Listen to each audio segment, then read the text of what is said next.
All right. So I'm going live. I want to talk about work-life balance, but I want to wait until a few people are in here because I'm hoping to get some questions in the meantime. So just gonna check to make sure the stream is all good because I know in the past I've definitely forgot to make it public. So I'm just gonna make sure that looks public. I'm just trying to look over my mic here. How do I bring this chat thing over here? Hi everybody. You guys are like my regulars, Pemba, and I don't know how to say your name, Saeed, I think it is. I don't want to butcher it. I'm pretty sure that's how you say it. I'm trying to drag this. Pretty sure you can drag the live chat over. Whatever, I'll just bring it over here. All right. Okay. Hi everybody. Just wanted to. It's kind of late here. It's like 11 p.m. So I'm getting ready for bed. Talk about mental health for Debs. Yeah, I was just kind of thinking of what I could talk about. Just kind of sitting here before I went to bed, and I thought about how I structure my day typically. Why can't I pull this chat away? Oh, there we go. I got it. Wait, no. No. Oh, you can just kind of drag it around. Oh, whatever. Pop out chat. I did it. Okay. So I can put this over here. And I can put, sorry, I'm just trying to get organized here. I don't live stream enough to like be competent. All right. So, hello everybody. Yeah, so I want to talk about, I guess mental health. I don't know a lot about mental health personally, but I want to definitely talk about work-life balance and kind of how I structure my day. Because I was just sitting here thinking about all you guys. You guys seem to like my Instagram stories. You seem to like when I, take pictures of my dogs. Hi everybody. Hi. I'm gonna butcher your guys' names, by the way. I do not know how to pronounce a lot of your names. So Sachin, hello. Chinmay, hello. I wonder if that's Chinese or something. Um, Mohammed. Oh, I'm sorry if I butcher your names. Sun, Robert, hello everybody. I was hoping this is going to be a good time to live stream because I looked at the traffic on my website and usually it picks up around midnight, but it's 11 p.m. where I am right now, so hopefully this is okay. So yeah, how I structure my day and how I want my name butchered. Okay, Nikhil, probably. So let's first talk about how I structure my day because some of you guys seem to be interested in that kind of thing. So I'm using OBS right now, so hopefully I can drag this down. So you guys are going to be able to see what I see here. And let me know if you can see this, by the way. If you can see kind of now my image should be dragged down into the corner, down into this corner over here. And you guys should be seeing what I'm looking at, which is my YouTube channel. So let me know if that's what you see. Hello from Seattle. Oh, you're up late, just like me. I'm very close to Seattle. I'm about 3 hours away. Greetings from Costa Rica. I hear Costa Rica is a beautiful place. I would like to visit Costa Rica. And, it's not actually that far of a plane ride. But my fiance doesn't really want to go there, unfortunately. But maybe I'll be able to convince her one day. Yeah, we can see it. Okay, great. Okay, so so how I structure my day. I'm going to bring up Paint because we're very high tech here at Coding with Mitch. How I structure my day. I used to like when I first started doing this, when I first started doing YouTube, when I first started learning how to program, I had kind of like the mentality of more is better. Just like like if you sit down, I'm sure you've had this feeling before. If you sit down for like usually for me, it's about 3 hours is when I start getting my brain starts getting foggy. And say you get stuck on something like a problem you can't solve and it just seems impossible. In the past, I always tried to like stick with it. And I always just thought, no, you got to sit at the desk and just kind of like, grind through it and try to figure it out. And it became very counterproductive. Hello everybody from India. Hello Archit. I'm going to butcher your names, by the way. Docho probably is how you say that. Hello, everybody. So anyway, I always tried to get through it and just try and push through it. But I tried, eventually I started thinking maybe there's a better way to do this. And I started, whenever I would start getting like brain foggy, like I said, for me, usually this is around 3 hours, or get stuck on a problem. If it's nighttime, I just go to bed. But now I go walk my dogs, or I do something physical. Like I go walk my dogs it's not like, I'm strolling down the street, walking them for like 5, 10 minutes. I go to a park, I drive to a park, and I walk for over an hour, like an hour and 20 minutes. Usually it's like I think it's about 6 kilometers. I'm going up and down hills. The point of it is that it's not easy to do. So it's like getting away and doing something physical. And I can't tell you the number of times when I've been on this walk or I've been to the gym and suddenly I just solve the problem. I know because I'm thinking about the problem the whole time. Usually I'm listening to podcasts or sometimes music. Usually it's podcasts. And I like so many times I solve the problem, or I come up with like really great ideas for tutorials for how I'm going to give examples.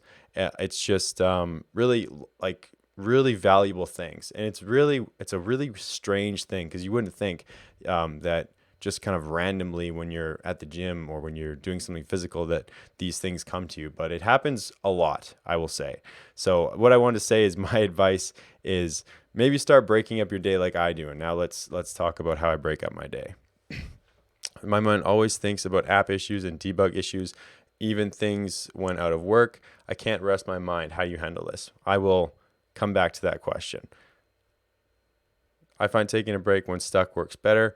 It's just the problem goes back.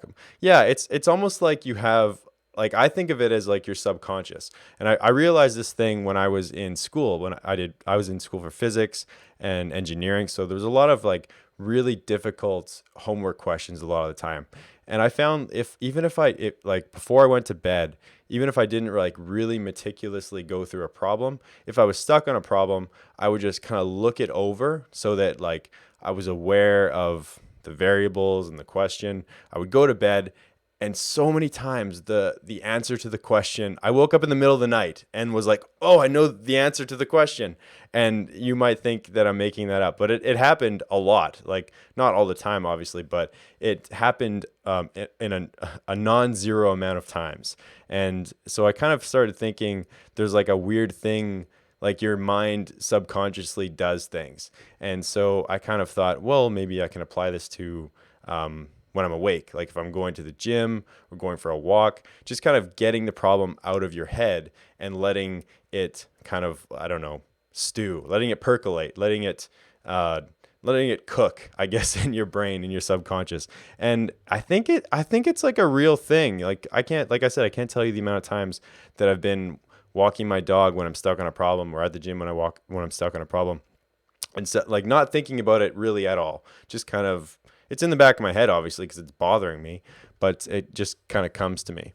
So it's really strange. Let me just see what you guys say, and I'll start writing out my day. Sleeping always solves the problem for me. Yes, exactly. Please answer. How do you motivate yourself? I will come back to that one. So motivating yourself actually is a big part of how I structure my day. Like I said, I don't try and sit down and like just force, like it's really hard to sit down for more than like 3 hours, I find. You just like your mind starts wandering. I describe it as like when you start, you have sort of clarity and you're starting your sit down. Then as time goes on, it's like a cloud, like a gray cloud starts covering your head. And then around the 3 hour mark, for me anyway, it's like that cloud gets very close in and I can't really think very clearly. So I have to get up and like clear the cloud and then come back and sit down. So that's what I found anyway. We are the same. Good idea usually comes to mind when doing physical work. Yes. Or in the shower. Yes. Showers one too.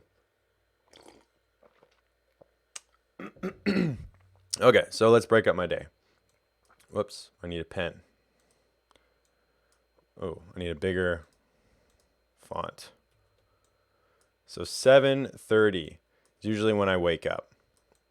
And usually when I wake up, the first thing I do is I roll over, I grab my phone, and I start browsing Instagram. I start browsing Facebook, YouTube, and emails, and I usually answer questions or emails. Sometimes I don't answer them all, but usually I sit there for like 20 minutes or so, and I just try to answer questions.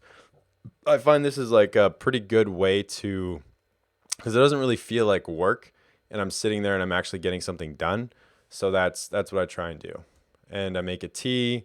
I feed my dogs. I let dogs out, and then around 8 o'clock, oh, by the way, I don't eat breakfast. I've been doing intermittent fasting for, I don't know, might be at least probably about a year and a half, and so I don't eat. I eat at about, the last time I eat at night is like 10, and then I don't eat until noon the next day. So basically, I just don't eat breakfast. So I'm not eating breakfast here. So 8 o'clock, I start work. So start work. Got some very fancy technology here. And usually about 10:30, like I said, the 3 hour mark is usually my limit for focus. I can't, like I said, that sort of cloud starts closing in, and it's really hard for me to stay on task. I get my problem solving ability goes down drastically. So usually around, this is going to be 2.5 hours, I go for a break. So I'm going to walk my dogs. And this isn't like this isn't your average walk. I'm not like going for a 5 minute stroll down the road. This is like it's usually like I go to the park, I drive there, and listen to a podcast. And usually I walk until probably about noon, and then I drive back. It's only about 10 minutes away, so it's not really a big deal. So at noon, then I eat lunch. So this is my first meal of the day. Eat lunch, and then I usually either talk to Jess for a bit while I'm eating lunch, or I just kind of take my time eating lunch and I continue watching podcasts. So anyway, what it comes down to is around 12:30 is when I get back to work. So back to work. So then this is where it kind of gets a little bit varied. So if Jess works night shifts, so if she's I mean, without getting into the details, basically it's a little varied. Sometimes I work until 11:30, 4 o'clock, and I go to the gym. Let's just say that. So say this day I go to the gym. So let's say 3:30. 3:30 gym. So again, pay attention to the time. It's only 12:30 to 3:30. That's that 3 hour window. I find that if I don't take a break after 3 hours, my problem solving ability, my attention, everything is. I also do intermittent fasting. It's called being broke. That's a good way to save money. I think I'll come back and talk about fasting later because I don't want to get distracted. But I think fasting is like awesome. Like I've tried a lot of different diets, and fasting is really, really excellent. So anyway, 3:30 gym. Usually it's like an hour. I got to drive there. By the time I get back, maybe have a little snack or something. Usually it's about 5 o'clock. We can talk about my workouts too if you guys are interested in what kind of workouts I do. So just let me know. So 5 o'clock, I get back and I usually go back to work. So go back to work. If I got like, errands to run or other stuff I need to do, this is typically when I do it. But usually I try to stay away from that. I like to, Jess does all the running around for us. Like she buys our groceries and she does all of the errands, which is really awesome. I'm really appreciative of that because I hate doing errands. I don't know if anybody likes doing errands, but anyway. So 5 o'clock, go back to work. And then typically I would say on average, probably 7:30 is when I stop. So stop work. Now this varies. Like if I have something that I'm building that I really want to get out, I'll work till I go to bed. I'll work till 10, but that's very rare. That's the exception. I very rarely do that. The only time I can think of when I did that was when I was rebuilding my website, for example. So I think it was like, I'm going to burp like randomly on the mic and it's going to be really gross. But yeah, I think it was like January and December that just passed. I was working when I was rebuilding my website. I was no, I don't have a morning routine, Florian. I get up and I jump on my phone. You missed it, but hold on. Yeah, so unless there's a deadline, then I don't really work later than that. So I mean, it's usually 7:30 or 8 is when I quit. That's when I basically shut the computer down and I either go watch something with Jess, or do whatever. So also this is variable, like the gym. If I don't go to the gym, usually I'll take and I eat. I eat in here too.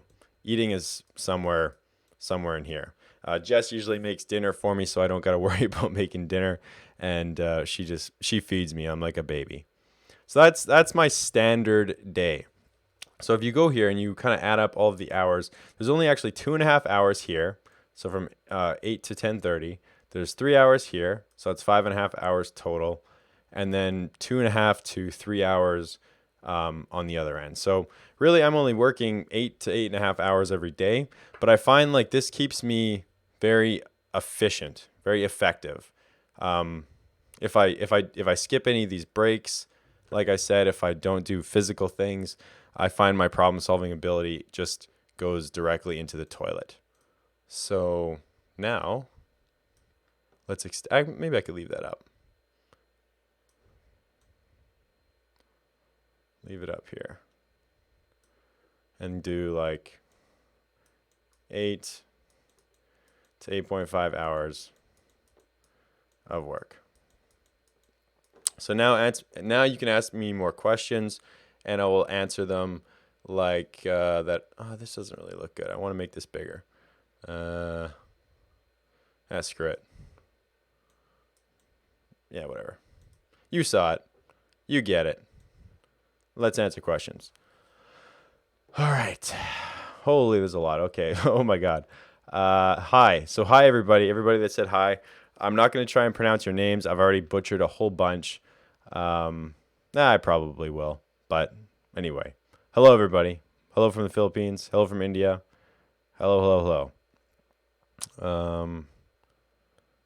Sleeping. Okay. So sleeping always solves the problem for me. Yeah. Like I said, sometimes like I remember back when I was in school, I would literally go to sleep and wake up in the middle of the night thinking of the answer to a question. It was really weird, kind of insane. But I think like your subconscious, it keeps working whether you're actually doing something or not. So I think it's like you should use it as a tool. Like try and manipulate your self-conscious so that it works for you, because it seems to do things when you're not aware of it doing things. So Aryan asks, please answer, all capitals. How do you motivate yourself? I get distracted easily. Well, so I wanted to come back to this question after I laid out my day. And now that you've seen that, that's how I try and stay focused. I have windows of time where that is all I'm doing is I'm working. And I know that like that break is coming up. So 8 to 10:30, just a 2.5 hours. I think pretty much anybody can sit down for 2.5 hours. Then I get it's a 2-hour break in between there. I go do something physical, usually to walk my dogs. I come back and then I do another 2 to 3 hour window, take another break, usually go to the gym, come back, another 2 to 3 hour window. So that way everything's really broken up. And something I described at the beginning of this video is I find the 3-hour window is the magic number for me. And then the world kind of starts closing in and my brain gets foggy and I can't think properly. Sometimes though, I will push through this kind of fogginess and I'll do more, but usually like I definitely won't I won't be able to solve very difficult things. I know my problem solving ability it like deteriorates until I take a break. So if I'm doing like easy stuff like editing videos, which I do that really requires like negative brain power. It's like very mindless. You just sit there and clip. It's very boring. I hate editing videos. So that is my answer, Aryan. Pemba, do you have a rubber duck? I don't have a rubber duck. You think that yellow thing in the back of my thing is a rubber duck? That's actually I just bought an electric vehicle, so that's actually the outlet. That's the outlet for plugging in my electric vehicle. It's not a rubber duck. Bitehead says we are the same. Good idea usually comes to mind when doing physical work. Most of the time during the shower. Yes, same with me. Hello, Ravi. How do you earn? I earn from a subscription on my website. That's where most of my income comes from. YouTube pays me about $500 a month. Pluralsight usually pays me about $500 a month. I have a few affiliate things, but that's what my income is made up of. Hello from Paris, you rock. Hello from Canada, you rock. How to manage a project timeline. Narendra. Hopefully I said your name correctly. Project timeline. So yeah, I mean, I'm probably not the best person to ask here because I do everything on my own time.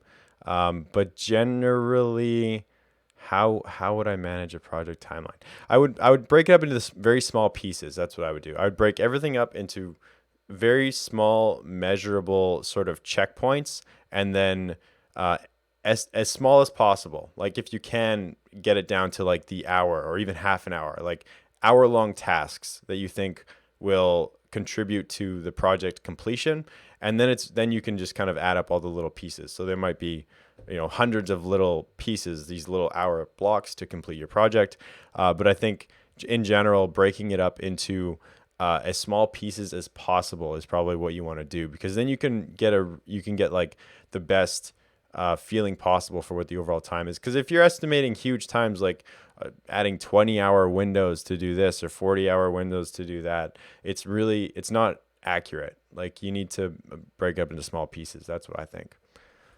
I just watched your videos on MVVM and live data, and I want to know whether a REST API retrofit MVVM course is online now. Yes, you can go to codingwithmitch.com. I'm going to make this small. I'm going to bring up Chrome. We're going to go to codingwithmitch.com, and you can go to courses, the courses tab right here, and it will take you to all of the courses for my website. The one that you're talking about, the MVVM one, there's actually kind of two of them. So this one, the REST API with MVVM and Retrofit 2, that's kind of like an introduction to MVVM REST Retrofit 2. I don't think there's no caching in this one. So there's no room persistence library. Oh yeah, you can kind of see from the description here. So it interacts with the REST API on food2fork.com using Retrofit 2, MVVM architecture, view models, observables, recycler view pagination with a custom loading animation. So you could, so if you want to check that out, just click this demo, click this course, go to the course demo. You can watch that.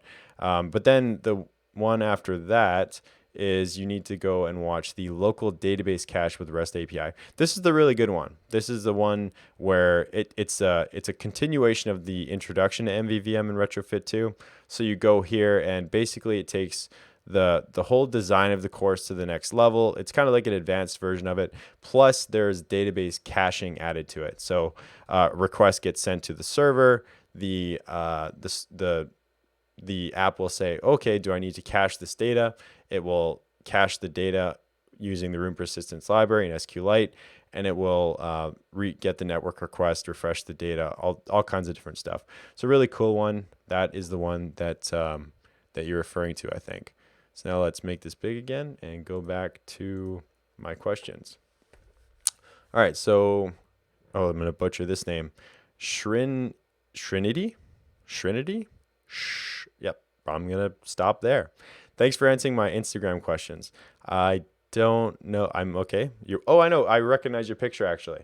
Yeah, so you guys should don't change your pictures actually, because I recognize them. Like if you leave comments on my videos, you ask me stuff on Instagram, I recognize your pictures. I very rarely will remember names. Docho says, how much do you make in dollars? I don't, so if I was a salaried employee, I would probably tell you, but I don't see a lot of value in me telling you what I make. It's not going to help you.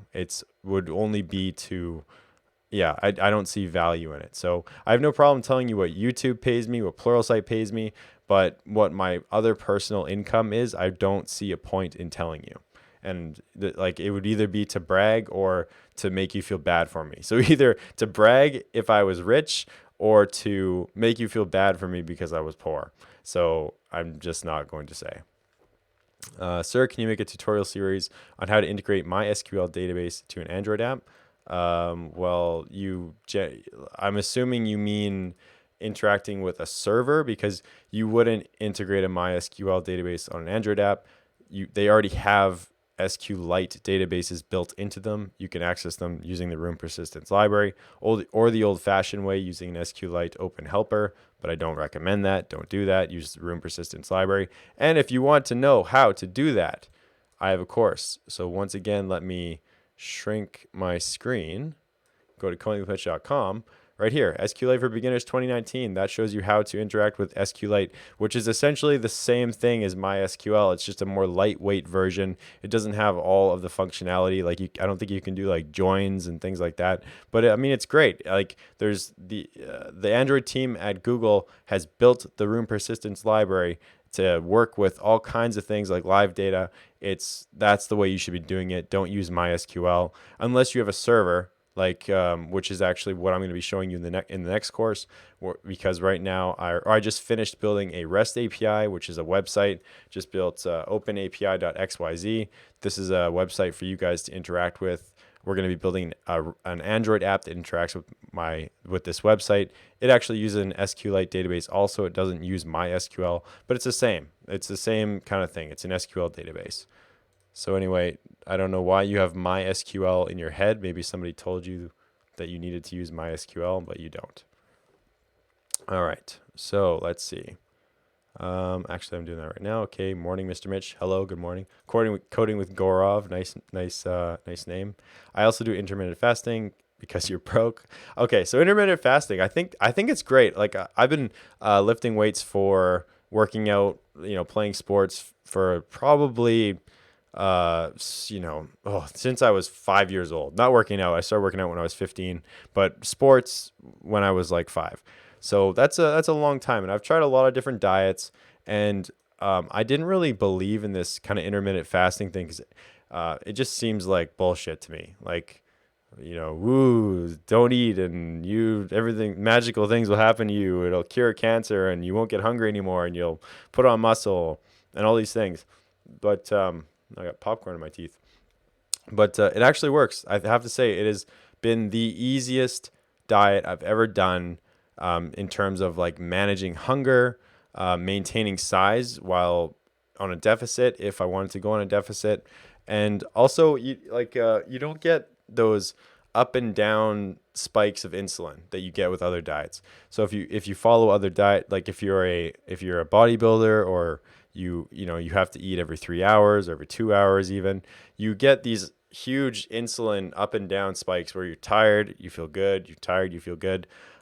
You don't get that very much with intermittent fasting. So it sounds like it's going to be very difficult because you don't get to eat, but it's really not. You get used to it, and you should try it, is what I say. And don't do anything crazy. Just don't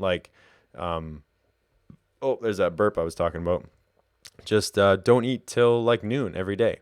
So don't eat anything past like 10 p.m. at night, and then don't eat anything until like noon the next day. But don't cheat. Like, do it every single day, and then see how you feel in like a month. Look at your body. Look, if you're a weightlifter, look and see how your weights are. But don't like starve yourself. Like I eat basically whatever I want. I just don't eat until noon. That's pretty much the only rule. And I have to say, it's been good. It's been really good.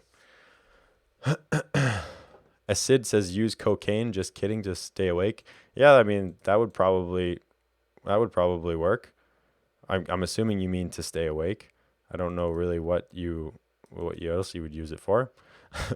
Coding and Flow, Florian, come here to steal my subscribers as usual.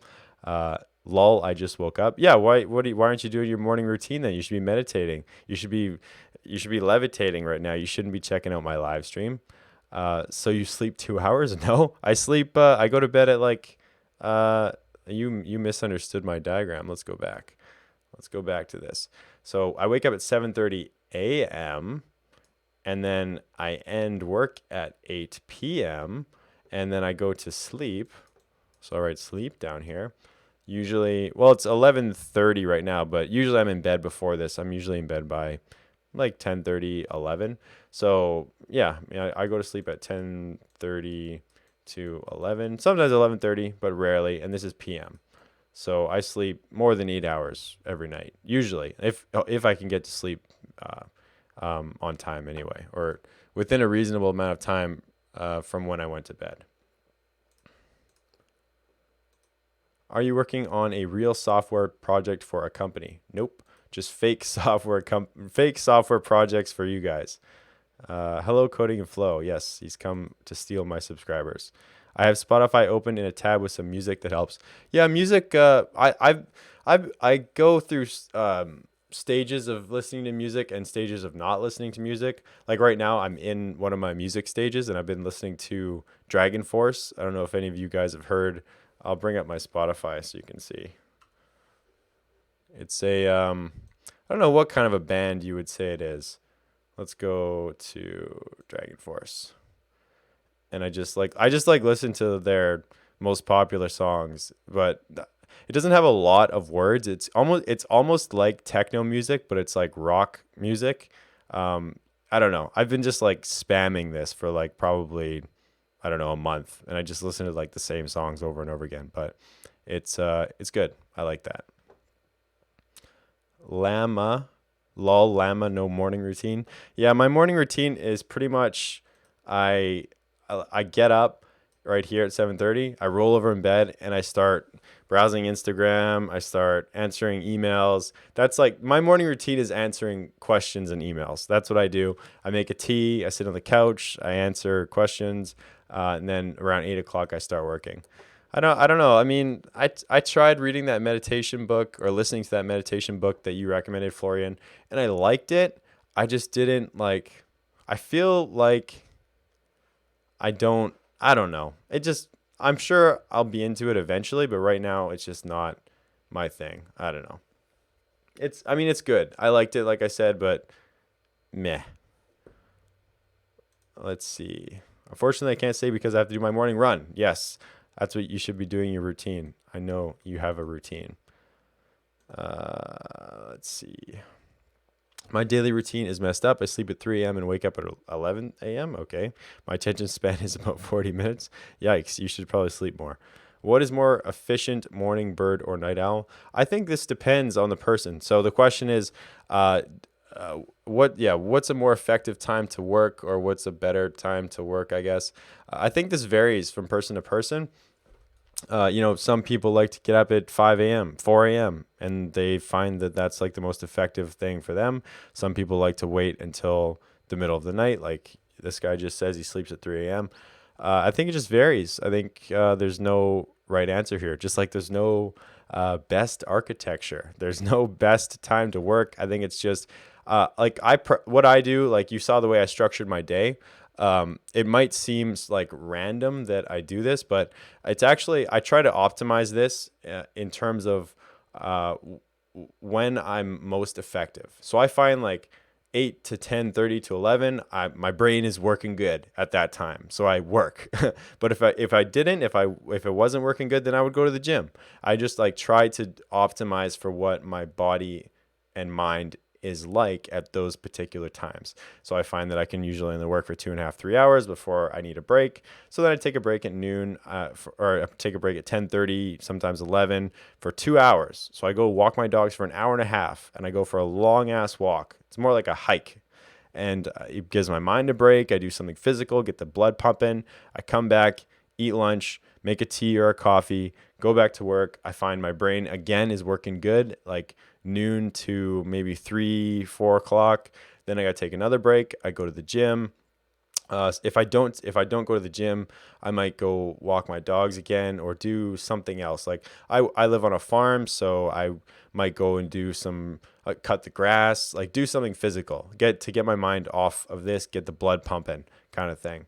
And then I go back to work again at like 5, and again my brain usually works good until around 7:38, and then after 8 I just like there's no point. I'm drowsy. I not effective, I guess is the way to put it.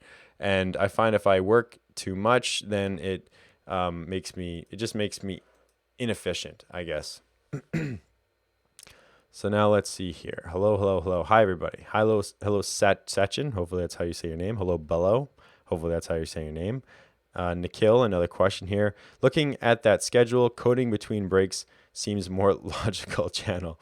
Yeah, I guess so. I like I said, I always used to try and like power through and like, you know, sit down for as long as possible, even if like I thought I wasn't being effective. But I found that it's a waste of time, and other areas of my life suffer, right? Like because I get unhappy. I don't work out as much, so I don't look good. I don't feel good. Often that because I'm in a bad mood, I might eat some shittier food. I might drink more alcohol. So I just find like doing it this way, even though it looks like I'm not working very much, overall, like if you looked at a year long gap of time, I'm getting way more done, way, way, way more done because I'm just more efficient. I'm happier. I feel good all the time. I'm never tired. That's just how I like to break it up. Apart from being hard to get in, after you get in, is freelancing worth it? Clients, time, etc. I don't know. It's hard to say like for me because I haven't done hardly any freelancing. I know freelancers and I know they make a lot of money. I think the key is uh, repeat business, repeat clients, and you want to go for those. You want to go for good clients. You don't want to waste your time with shit jobs. I think that is like a huge thing.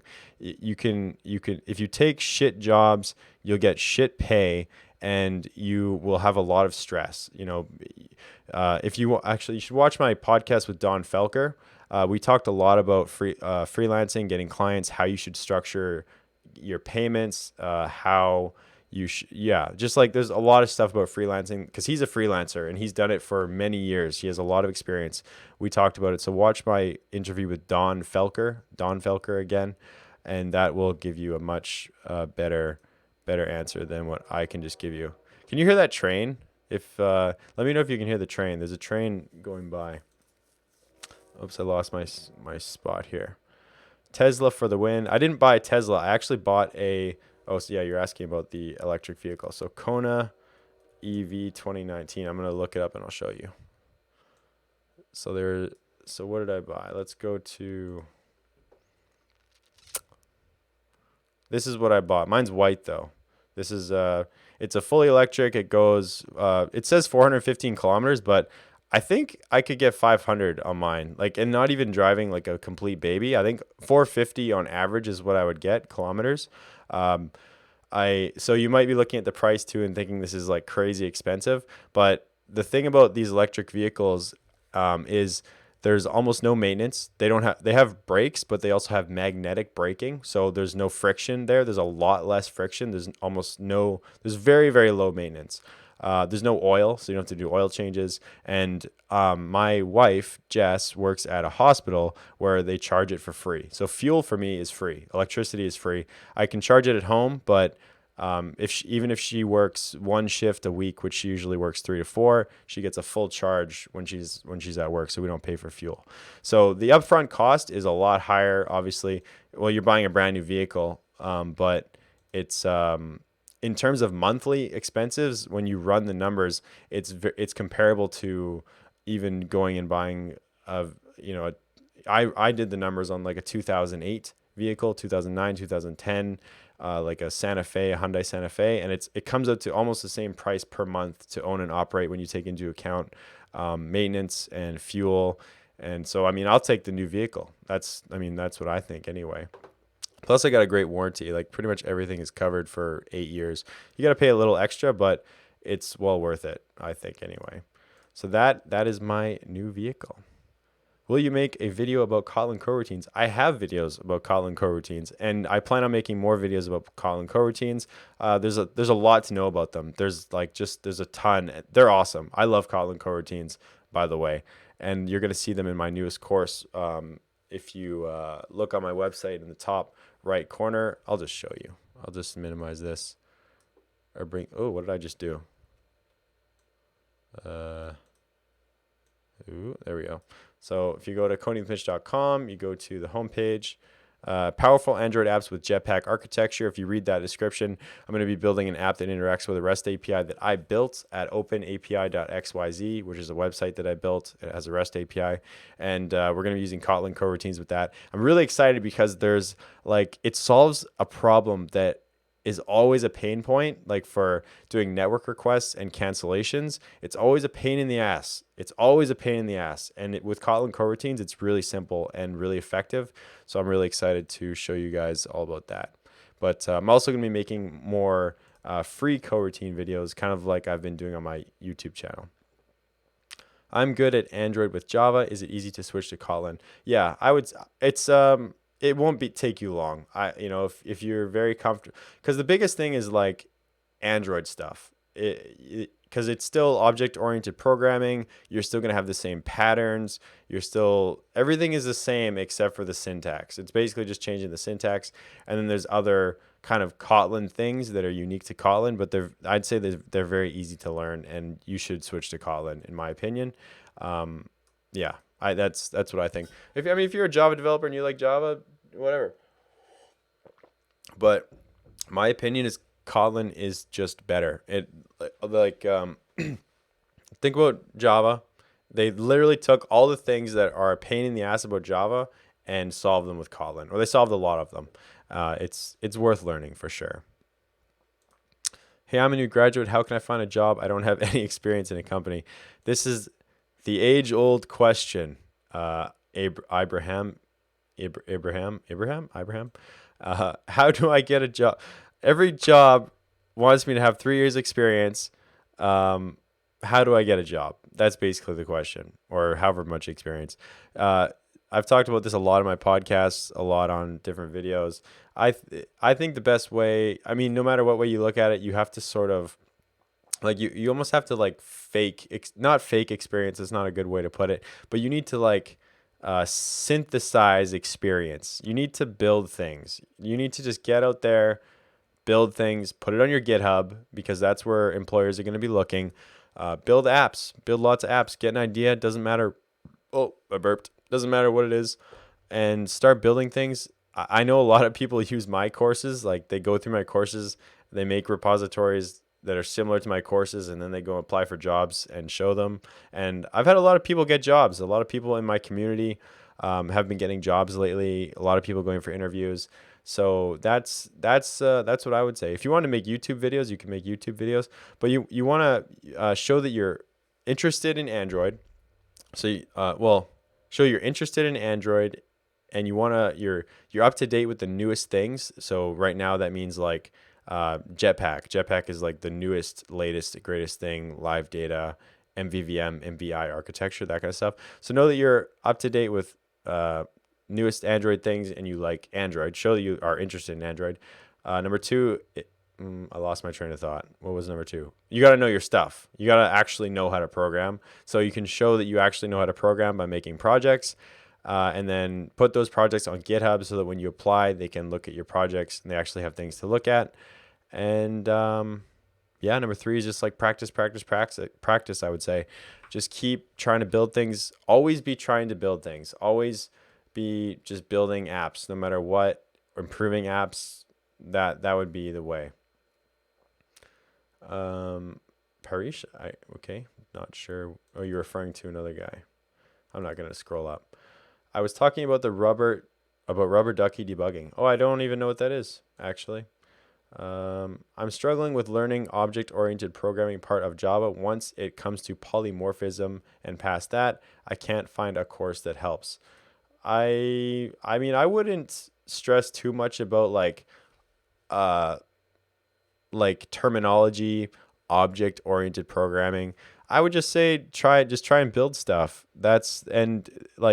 You'll learn the rules of object-oriented programming as a consequence of building things.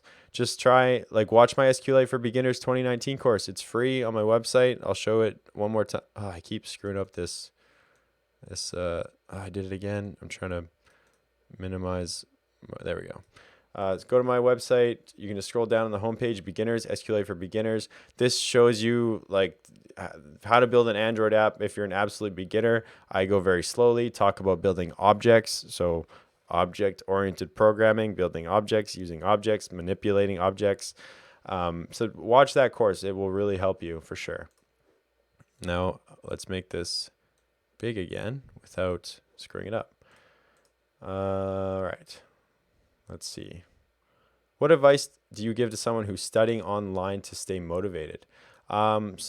Says Racha. I think that's how you say your name. So I talked about how I broke up my day at the beginning of this video. Breaking up your day into like 2.5 to 3 hour work blocks when you're like coding, when you're figuring stuff out, and then taking breaks. Like I would say take at least an hour break in between that 2.5 to 3 hour work window and go and do something physical. So get your mind completely off the code and whatever and take a break, because I mean, at least for me, I find it very hard to sit down for more than 2.5 to 3 hours. It's like I can do it, but it's very difficult and I'm not efficient. So taking breaks is number one. Getting enough sleep is probably the second thing. I find when I'm not well slept, I really struggle with focus and just staying on task for sure. And then another thing, just in general, of how to stay motivated. You got to stay interested in what you're doing. So how do you stay interested in what you're doing? You build things that you think are cool to build. So if you have an idea for an app, doesn't matter what it is, try to build it. The most important thing is do something that you're interested in, that you want to do. Because if you're doing shit that you don't care about, it's very hard to sit down and do. So that would be probably my three things. Nathan Harper says, vegan life. I'm not a vegan, but sure. I like meat. Nothing against vegans, but I like meat. Nothing like a steak that is cooked to perfection. If I have an app with recycle views with a lot of rows downloaded from a server, should I always cache it first into SQLite and then call it from there? Is that the good practice? Recycle view with lots of views. So by lots of views, you mean lots of, I'm assuming you mean lots of data. Just in general, you're displaying lots of data, a big list of data, says Kevin Matthew. So in general, depending on your app, in general, though, I'd say the best practice is to hit the network. Well, first typically is look at the cache, see if there's already data in the cache, whether there is or there isn't. Whether you want to or not, after that point, you would make the network request. Once you get the network data, you update the cache and show the cache data. So you're always looking at the cache. This is called the single source of truth principle. So you're always looking at that one source of data, but you're refreshing the cache. So look at the cache, get the network data, refresh the cache, show the data. That's kind of, look at the cache, show the data from the cache, hit the network, update the cache, show the cache again. So you're only ever showing the cache, but you could be showing the updated data also. But you don't necessarily have to do that with every piece of data. It depends on how you build your app. Like if you don't want to cache something, but typically you probably do want to cache stuff other than like sensitive information. But I don't think that's really all there was to your question too, because your question is kind of like, how do I display a large amount of data? So that was kind of the caching part. So now how do you display a large amount of data effectively? You said use recycle view. That's good. You should be using a recycle view. Don't use a list view. And also you want to use something called pagination. So typically when you make a query to a server, you query in pages. So if there's 1,000 results, you query page 1, which might be 10 results, might be 20, might be 30. Once you get all those results, you query the second page, which would be an additional 20, 30. And that's how you keep your recycle view optimized, or fast, I guess is whatever. Optimized, fast. You query it in pieces and only display the small pages at a time, and then add to the list. Query the next page, add to the list. You don't want to download and show like all 1,000 things at once. That's when you're going to get problems. Also, if you're displaying images, you're going to want to cache the images. Glide, the library called Glide, will automatically cache the images, and you can set up caching settings, like custom caching settings. I think I went over that in my local database cache course. Let me again show that. If you go to my website, go to courses, I think it was that one. Recycle view preloader. I think it was, oh no, maybe it was the Dagger 2? No, it had to be the local database cache.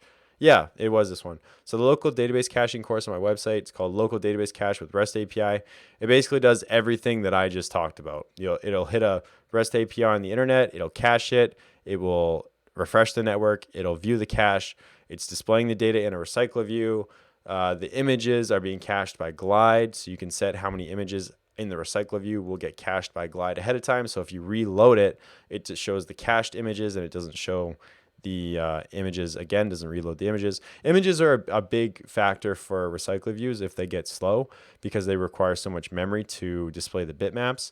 So caching images, having a caching strategy for your images is like a huge part. So I would say check out that course. You'll also learn MVVM architecture along the way. So that is another bonus. Okay. Where are we?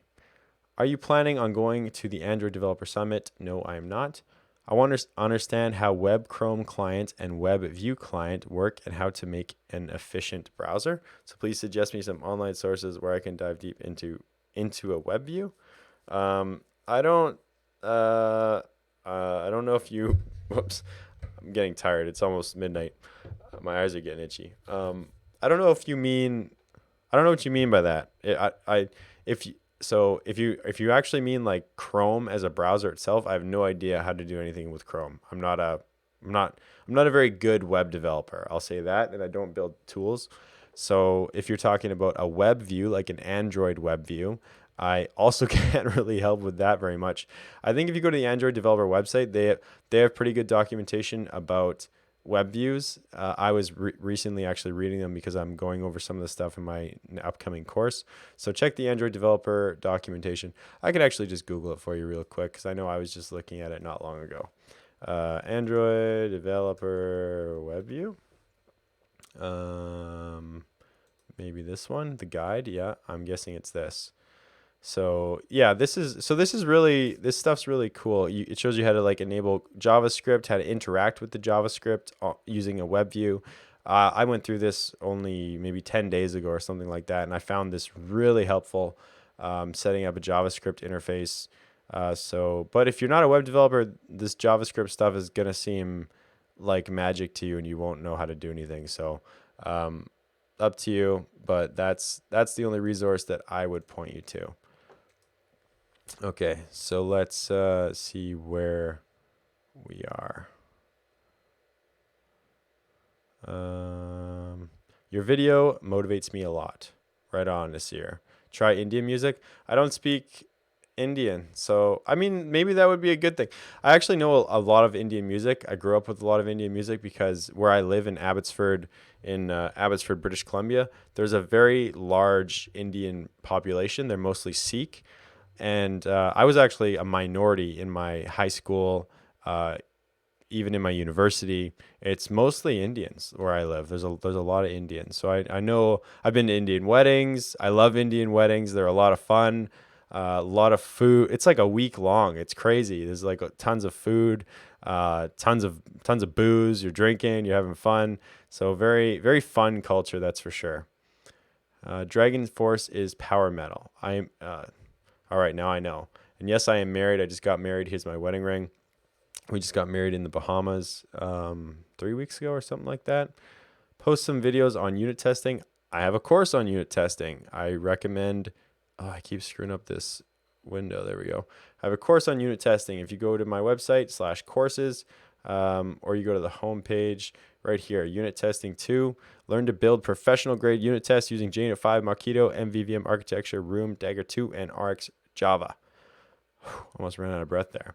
So if you want to learn about unit testing, I would check that out.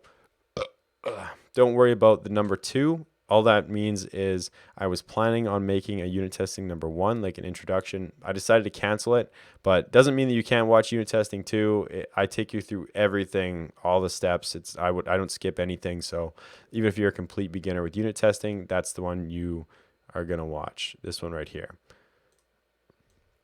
I'm going to answer a few more questions and I'm going to go to bed because it's midnight now. Let's see here. Hello, Mitch. Hello, Wally. I see all your comments. I know who you are. What kind of dog should I get as an Android developer? I don't know. I like mutts. I like mutts because they seem to be like genetically superior. They don't like. I've had my dog Kiba. I got 2 dogs. I've had my oldest dog is 9, and I've only had to bring her to the vet once. And I only had to bring her to the vet because I poisoned her by accident. So she's never been sick. She's never had anything wrong with her. And a lot of these purebred dogs seem to have a lot of problems and they die young, very high vet bills. And it's because a lot of them are inbred, so they get all these problems. Some like can't even breathe. Like pug dogs, they can't even breathe. Bulldogs, they can't breathe. They can't move around very well. So I would suggest getting a mutt. I like dogs that are fit because I like to go do things like go for hikes. So getting a mutt that's fit. What time is it in your country? I just told you it's midnight. Yeah, I tried to make it so that the other side of the world would be able to watch this, so I stayed up a little late. Mitch, please make a Flutter series. Probably not. Not anytime soon, anyway. Please start Flutter. No, probably not. How do you rest your mind while out of work? Out of work? Oh, I talked about this already. So I like to work out. I like to go walk my dogs. I already showed you how you guys have been watching how I break up my day. So 7:30 I wake up, 8 o'clock I start work, 10:30 I take a break. So only 2.5 liters. I go walk my dogs for an hour and a half. I eat lunch. 12:30 I go back to work and I work till 3:30. Then I go to the gym. So I'm taking another break. 5 o'clock I go back to work till 7:30. So I only work about 8 to 8.5 hours every day of actual work with lots of breaks in between. So that's how I keep fresh. I find if I don't take breaks like that, I'm just not effective. In India, it's 12:15. Oh yeah, because you're around 12 hours ahead. Hello, Mitch. Have you tried implementing clean architecture? So I think when people say clean architecture, it just means like a way of code. You're using an architecture and the code is clean. So I don't think there's any clean architecture like specifically. It just means like you're using an architecture. So MVVM is an architecture, model view view model. MVI, which is the newest one, model view intent, which I'm going to be using in my newest course. I really like model view intent. I'll talk about it more in other videos. MVP, which is model view presenter. There's a whole bunch. Those are kind of the main three though. So if you're talking about clean architecture, chances are if someone's asking you about that, that's what they're asking about. Moscow, Russia. Just woke up, about to leave the office and code. Right on, Max G. What are some of the topics that you are taking up in your tutorial series up next? If you want to just go to my website, I'll show you one more time. This thing keeps getting screwed up. There we go.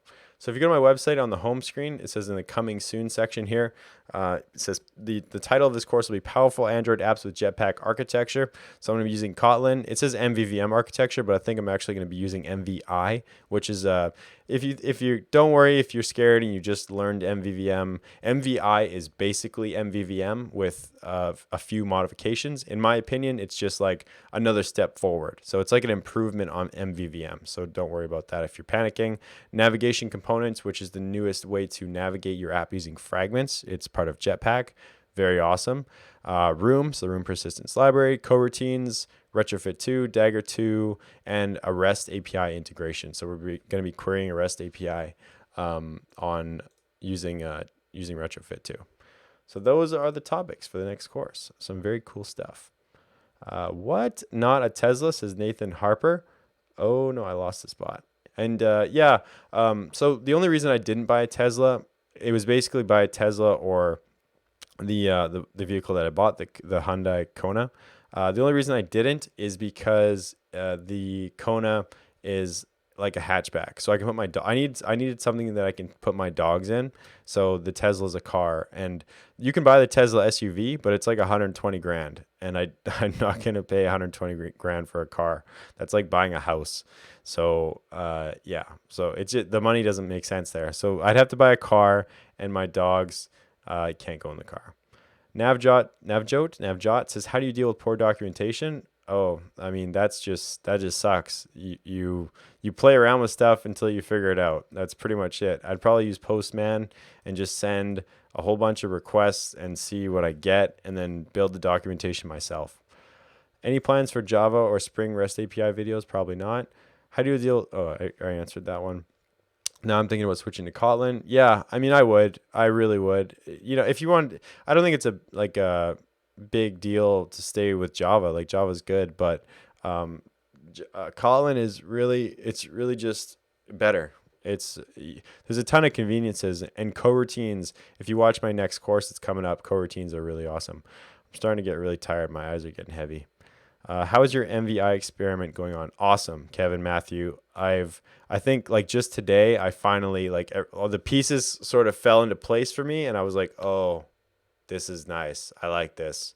So so yeah, I mean, I'm probably gonna be using MVI for the next one. It's where you talk to a rubber duck. It's a thing. I see what you're saying. Okay, so it's not a library called Rubber Duck. It's like you have a physical rubber. So for those of you who are watching, you don't know what I'm talking about. Pemba asked me earlier, do you do rubber duck debugging? And what he means by rubber duck debugging is you have a physical, like a rubber duck, like a one you put in your bathtub. You have it sitting on your desk, and you talk to it as you're trying to debug. So you're talking to an inanimate object, an object, and you're telling it's like talking to yourself. So I don't talk to a rubber duck. I talk to myself. I always think like people think I'm crazy or Jess probably thinks I'm crazy because I sit in here. Sometimes I got my headphones on and there's not even music playing. It's just to block out noise. And I'll sit here debugging and I'll literally talk to myself. I'll be like, oh no, that should work. No, it can't be that. No, okay, well, let's just try this. And there's something about like hearing your own voice say the things out loud that helps you debug. So yes, I guess I do rubber duck debugging, even though I don't have a rubber duck. Nathan Harper says I'll check that out in the AM. I'm not sure what I recommended. I don't remember, but check that out. Do interview with Florian. Florian won't go on camera. He should just put a bag over his head, and we should do a live stream. I don't think people would care. He says he's not good at talking to people, but I don't think it's true. I think he's just like he's nervous, but he'd be fine. Like he'd be totally fine. If he got nervous, I would just help him and start talking until he wasn't nervous, and then it would be fine. How do you deal with poor documentation? Oh, I need to shave. It's getting itchy. Poor documentation issue, bad seniors, or rude colleagues? Oh, I don't know. I'd probably leave the job. That sounds terrible. Yeah, I mean, if you're like new, if you're like a junior, it's like your first job, obviously you don't want to leave. But if you're a junior, you have no leverage. You have to just put up with it and do your best, I think, to make the best out of a shit situation. But like me, I'd leave. If the documentation is bad, that's not so bad. I would just like try and improve the situation. Bad seniors, so bad people above you giving instructions, that sucks. And if they're assholes, I would leave for sure. I don't like working with people that I don't like. It's just I think life's too short. There's too many good people out there to waste your time with bad people or shit people or people who are rude. I would leave. I literally would not waste my time. So that's my opinion. I know that obviously not everybody can do that. Haha, you should check out Beyond Meat. They have so many great alternatives that are delicious. Yeah, I mean, I got no problem with being vegan, that's for sure. But I don't care enough to like go out of my way to like look for vegan food, and usually it's more expensive. So if somebody put like a delicious vegan meal in front of me, I would definitely eat it, and if it was good, I would go and buy more of it. But I just, you know what I mean? Like I don't want to put in the energy to like find that food, if that makes sense. What if server uses Patrick? So I think you might have asked an SQL question earlier. What if a server uses SQL database? Can I just use SQLite on Android? Yeah. So yeah, if a server uses SQL database, you'll have to interact with that database through something. It might be a REST API. So you send a network request to the server, to the SQL database. It's going to be the exact same as the SQLite. They're structured exactly the same. The only difference between an SQL or like a MySQL or an actual SQL database is that there's more operations that it can do. The data structures are the same. Everything's the same. You can get the data. It's all the same. The only thing that's different is with an SQLite database, you can't do certain operations like I think like joins and things like that. So if you want to use SQLite on Android, that's only local to the phone. So that's not like on the internet. So the data that's in the SQLite database on the phone can't be accessed on the internet, whereas an SQL database on the server can be accessed from anywhere. That would be the differences. Hi Mitch, where are you from? I'm from British Columbia, Canada. So it's the west coast of Canada. Nathan Harper says, congratulations. I'm assuming you meant about my wedding because I'm catching up on questions here. Volley versus retrofit. Retrofit, no question. Volley sucks. I never ever use Volley. It's easier to get up and running with Volley, but like retrofit has so much more functionality. Like you can build object classes to model the responses that you get from your retrofit requests. It's just better, I think. Anyway, I don't know any like serious developer that uses Volley, and I don't know any Google samples that use Volley. They all use retrofit. So yeah, just going off the Google samples alone, that tells you something. MVVM and coroutine, I think it means coroutine, Kotlin and Room. Would you make a tutorial about that? Yeah, well, if you Tony, if you're just coming in here, you're new. I just talked about my next upcoming course, which is going to be on my website. So let me just shrink this and I'll show you. You can see the powerful Android apps with Jetpack architecture. I'm actually going to be using MVI, which is basically MVVM with another step forward. So it's like a better version of MVVM. You're going to be using Room, coroutines, retrofit, Dagger, all that stuff, interacting with the REST API. So that's going to be the course you want to watch, and I'm working on it right now. No ETA yet. I don't want to say a number, but like I'm nearing the end of development, and then I'm going to start planning out the lectures, filming, editing. Still a lot of work to do. Hi, bro. Do a video on how to get a job as well for freshers and an experienced candidate. I talked about. Oh, I keep burping. I don't know why. Popcorn makes me burp whenever I eat popcorn, I think. So anyway, oh, my mind's starting to fail on me here. It's 12:15. I should go. So I already talked about how to get jobs if you have no experience earlier in this video, but in general, build things, build apps, put them on GitHub or put them on the App Store and apply for jobs. That's the punchline. That's the Cliff Notes version. Hello, Mitch. How do you negotiate for salary? Sebastian, go and watch my interview with Don Felker. It's under my Coding with Mitch podcast playlist. Go and watch the video with Don Felker. We talk a lot about actually we don't talk about negotiating salary. We talk about negotiating contract prices, but it's the same game. If you're not negotiating salary, it's all about leverage. You can't, like, if you're new to the job and you just go in there, you have no leverage. You need to build leverage. You need to be able to show them something you can do that they want, whether that's converting the app to a better architecture, maybe adding some kind of unit testing insight, whatever it is. You need to be able to show them that you can bring them value and then ask for more money. So definitely, if you can do something that they want, don't be afraid to ask for more money. And use I don't know where you're from, Sebastian, but in where I'm from in Canada, we use Glassdoor, the website Glassdoor, and you can look up salary information and see what people are paid.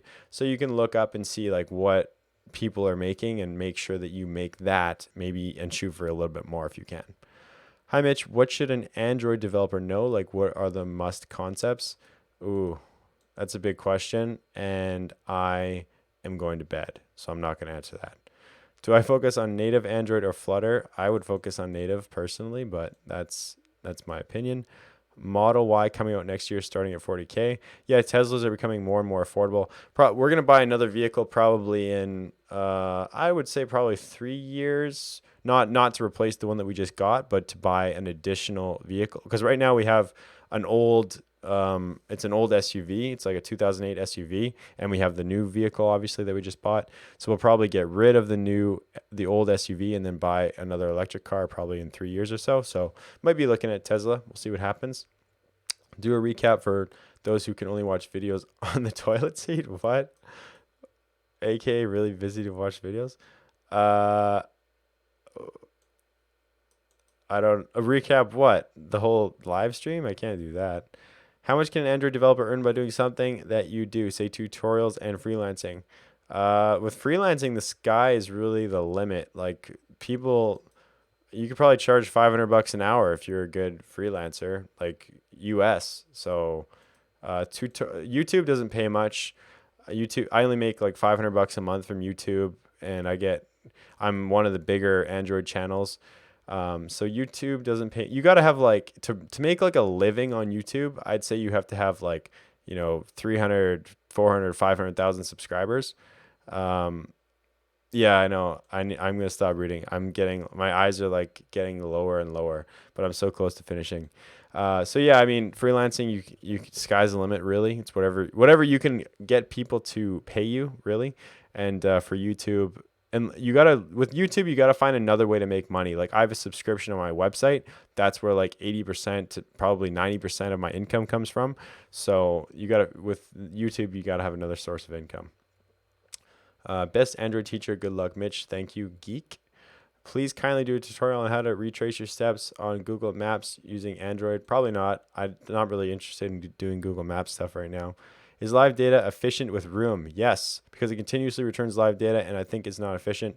If that is the case, you're not doing it right, Sonny. You need to go watch my courses. Because the way you want to do it is yeah, you gotta. I don't want to get into technical details, but yes, it is literally built for that. That's why live data returns from Room. It's made for it. So you need to look more into that and watch my courses. My best teacher, thanks. You're my favorite. You're welcome. Stop reading these and go to sleep. Yes, I'm going to. Is it possible to do a project along with AWS, like serverless? Um, I don't know if I'm going to do something with AWS. I actually use AWS in the Django tutorials. So in the REST API and where I show you to build a website, we use AWS to store the static files. So how to store the images and things like that. But other than that, I don't have a lot of experience with AWS. I use it on my website, Coding with Mitch, but just for for images and static files. Nam says, "Hey Mitch, listen to your review with John Sonmez. Said we're teaching someone really accelerated your learning. What else would you recommend we do to learn faster?" I think teaching is like got to be one of the best ways. Like because if you go to teach something to somebody and you don't know, if you don't know, it becomes very obvious. Like you become very, very aware of what you don't know. So when you teach it and you make a video on it, you'll be saying it as you're going along, and you're hopefully you can see my fingers. You're coding along, and as you say it, you'll hear yourself say it, and you'll be like, I don't understand that, and then you'll have to go back and learn it. Thank you for your time and your tutorials.